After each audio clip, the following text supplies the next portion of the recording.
시청자 여러분 안녕하십니까? 역선택의 문제가 심각하게 대두되고 있습니다.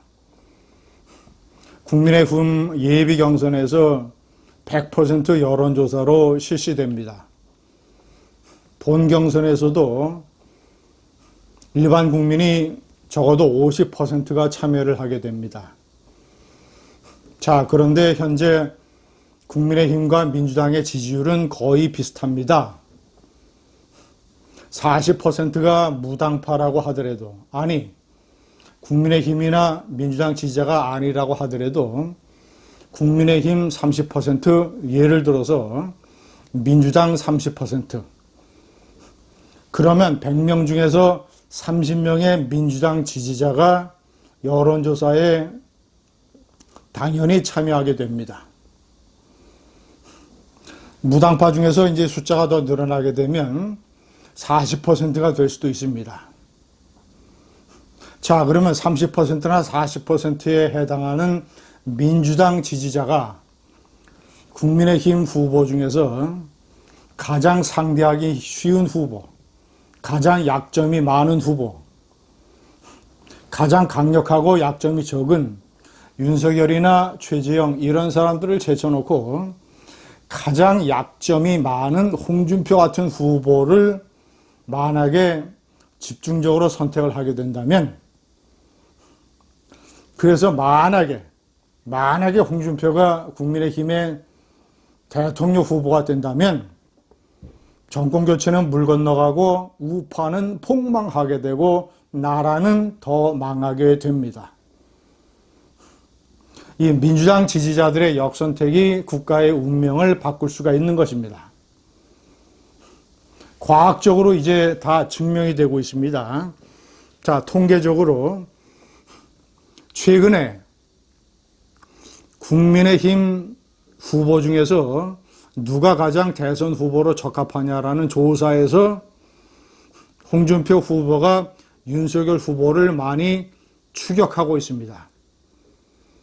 어떤 조사에서는 한 28대 20, 10%포인트 내로 격차가 줄어들었습니다.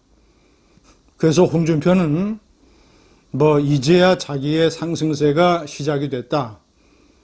추석 때는 윤석열을 따라잡을 것이다. 이런 식으로 말을 하고 있습니다.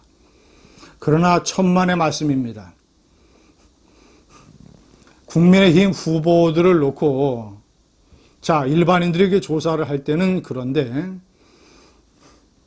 국민의힘 지지층만 떼어놓고 보면 리얼미터 8월 조사에서 윤석열 총장 65.1%, 홍준표 14.4%, 약 4대 1입니다. 4대 1. 국민의힘 지지자 중에서는 윤석열을 좋아하는 지지자가 4배가 됩니다. 4배. 자, 그런데 민주당을 지지하는 사람들 중에서 홍준표가 27, 유승민이 20.4, 윤석열 총장은 6.1%에 불과합니다. 27.2대 20.4대 6.1. 거꾸로 홍준표 후보가 4배나 더 많습니다. 민주당 지지자들 중에서는 홍준표를 윤석열에 대해서 더 대선 후보로 적합하다고 뽑는 사람이 4배가 됩니다. 국민의힘 지지자 중에서는 윤석열을 선호한 사람이 4배. 어떤 조사가 진정이겠습니까? 왜 민주당 지지자들 중에서 홍준표가 윤석열보다 4배나 높게 나오겠습니까? 홍준표가 약점이 많으니까. 홍준표가 대통령 후보가 되면 이쪽에서 이재명이 되든 이낙연이 되든 한 칼에 잡을 수 있다. 게임도 안 된다. 식은 죽 먹기다. 그러면 정권 재창출은 땅 짚고 헤엄치기다. 민주당 지지자들은 이런 전략적 판단을 이미 내리고 있는 것입니다. 왜? 홍준표는 어떤 약점이 있길래? 민주당 지지자들이, 민주당이 생각하는 이재명이나 이낙연 후보가 이쪽에서 홍준표 후보가 떴을 때 어떻게 한 칼에 잡을 수 있는가? 5가지 칼을 제가 정리를 해드리겠습니다. 첫 번째, 홍준표가 집권당 박근혜 정권 시절에 집권당 원내 대표를 할 때 의정활동을 하라고 쓴 국민 세금으로 쓴 국회 예산으로 준 특수활동비, 이거 공금입니다. 공금. 이거를 한 달에 수천만 원씩 1년에 수억 원을 현금으로 부인에게 갖다 주고 부인이 은행의 금고에 차곡차곡 쌓아놨던 일, 홍준표 스스로가 고백한 것입니다. 반면 민주당 지지자들이 숭상하는 노회찬은 4천만 원 정도 되는 특수활동비를 반납했습니다. 그리고 4천만 원의 불법 자금 때문에 자살을 했습니다. 민주당에서 노회찬을 봐라. 이번 대통령 선거는 노회찬의 깨끗한 영혼과 홍준표의 더러운 영혼이 싸우는 것이다. 이거 한 방으로 끝나버립니다. 이거 한 방으로 끝나버립니다. 대통령 후보 토론 때 이재명이나 이낙연이 정확하게 얼마를 부인에게 현금으로 갖다 줬냐, 부인이 어느 은행의 금고에 넣었냐, 그 돈을 어디다 썼느냐, 이번에 부인을 후원회장으로 임명한 것은 그 돈과 관련된 거 아니냐, 이렇게 캐 물으면 도대체 홍준표는 어떻게 답변할 것입니까? 두 번째, 홍준표는 당대표 할 때 성완종 1억 원 불법 자금 문제가 대법원에서 최종 판결이 남아 있었기 때문에 눈치를 보느라고 문재인 정권과 제대로 싸우지를 못했습니다. 지금 돌이켜보면 치명적인 약점이 있지 않았겠는가? 역시 약점이 있었습니다.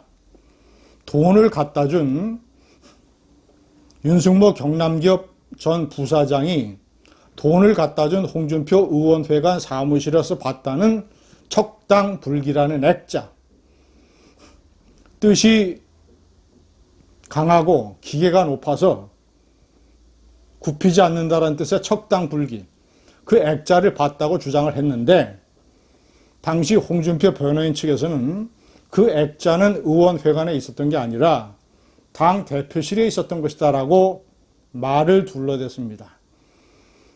그런데 대법원 확정 판결 이후에 MBC가 홍준표가 당 대표가 아니라 최고위원 시절 의원회관을 사용했던 그때의 의원회관에 척당불기 액자가 걸려있다는 자료 화면을 공개했습니다. 결정적인 새로운 증거가 드러난 것입니다. 이것을 민주당에서 대선 후보 토론회에서 사진과 함께 공개하면서 추궁을 하면 홍준표는 10초 안에 끝납니다. 이거는 빼도 박도 못합니다. 거짓말을 할 수가 없습니다. 자료 화면이 있기 때문에 2010년 8월 달에 촬영을 했다라는 물적 증거가 있기 때문에 홍준표는 1억 원을 받았다는 걸로 드러나 버립니다. 토론 10초 안에 끝나버립니다. 토론 10초 안에 정권 교체는 물거품이 되고 우파는 폭망합니다. 세 번째, 홍준표가 김어준의 방송에 나가서 조국을 옹호했던 것.